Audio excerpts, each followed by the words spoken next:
টাকা। আর ও আরেক স্যার একটা জায়গাতে মানে আমার সাথে মাথা না বাবা নেই।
রমজান আমাদের মাঝ থেকে বিদায় নিয়ে চলে যাচ্ছে, তারই একটি বার্তা জুমাতুল বিদা।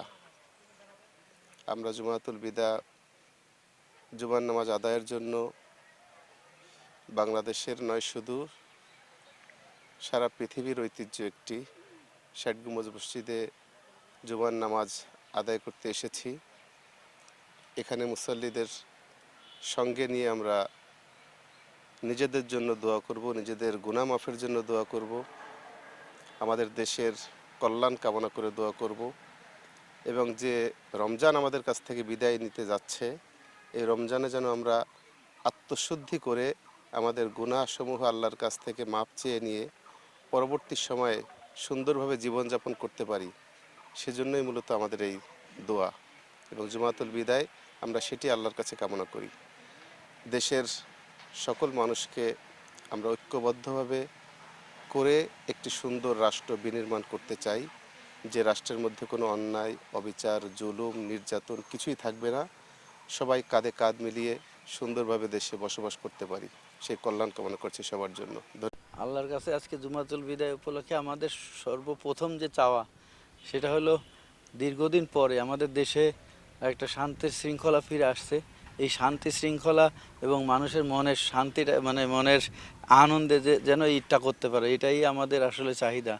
আর আল্লাহর কাছে আমাদের প্রার্থনা। আর একটা জিনিস যেটা হলো জানেন যে এই মার্চ মাস আমাদের শহীদ প্রেসিডেন্ট জিয়াউর রহমান এই ২৬শে মার্চ বাংলাদেশের স্বাধীনতা ঘোষণা দিয়েছিলেন এবং শুধু ঘোষণা দেন নাই, উনি মাঠে আপনাদের মুক্তিযোদ্ধাদের সাথে থেকে যুদ্ধ করে এই দেশকে স্বাধীন করেছেন। তো আমরা চাই যে আমাদের এই দেশের স্বাধীনতার সার্বভৌমত্ব রক্ষা করে যেন আমাদের দেশ আগামীতে বিশ্বের দরবারে আমরা একটি সুন্দর সাজানো গোছানো যে দেশ, মানে যাতে করে সারা দেশের মানুষ শান্তি শৃঙ্খলার সাথে বসবাস করতে পারে এবং আমরা একটা উন্নয়নশীল দেশে পরিণত হতে পারি। পূর্ণভূমি বাগেরহাটের এই খান আলী রহমাতুল্লাহের ৬০ গম্বুজ মসজিদে আজকে নামাজ পড়তে আসলাম। এটা একটা আসলে ভাগ্যের ব্যাপার যে আজকের এই দিনে আমি এখানে আসতে পারছি। আমরা আশা করব যে আগামী দিনগুলো আমাদের জন্য ভালো হবে। আজকে জুম্মাতুল বিদা এবং রমজানের শেষ শুক্রবার। আমরা আশা করব আমরা সবাই আগামীতে সবাই মিলে দেশটাকে সুন্দরভাবে নিয়ে যেতে পারবো এবং সমস্ত হানাহানি মারামারি যা আছে সেগুলোকে কেটিয়ে আমরা একটা সুন্দর সমাজ তৈরি করতে পারবো। এটা আমার প্রত্যাশা এবং ইনশাল্লাহ আমরা সবাই একসঙ্গে নামাজ পড়বো এবং সবার জন্য দোয়া করবো, দেশবাসীর জন্য দোয়া করবো। সেই মহান রব্বুল আলমীর দরবারে লাখো কোটি শুকুর। এই ঐতিহাসিক ৬০ গম্বুজ মসজিদে মাহে রমজানের শুরু থেকে গত দিন পর্যন্ত আমাদের খতমে তারাফি গেছেন তারাবি শেষ হয়েছে, তারাবি নামাজ হয়েছে এবং দৈনিক ইফতার মাহফিল অনুষ্ঠিত হয় এবং এইরকম পর্যায়ক্রমে আজকে আমাদের মাহে রমজানের ভিতরে যে জুমাতুল বিদা, সেটা আজকে শুক্রবার। এই জুমাতুল বিদা আমাদের এখান থেকে জুমাতুল বিদায় আমরা মহান রব্বুল আলমিনের কাছে ক্ষমা চাবো, যাতে আল্লাহ পাক রব্বুল আলমিন গোটা বিশ্বের মুসলমানদেরকে হেফাজত করেন এবং গোটা বিশ্বের মুসলমানদেরকে আল্লাহ ক্ষমা করে দেন এবং বাংলাদেশের প্রতি রহমত নাজিল করেন এবং বাংলাদেশের মুসলমানদের প্রতি আল্লাহ খাস রহমত নাজিল করেন এবং বাংলাদেশের মুসলমানদেরকে আল্লাহ ক্ষমা করে দেন।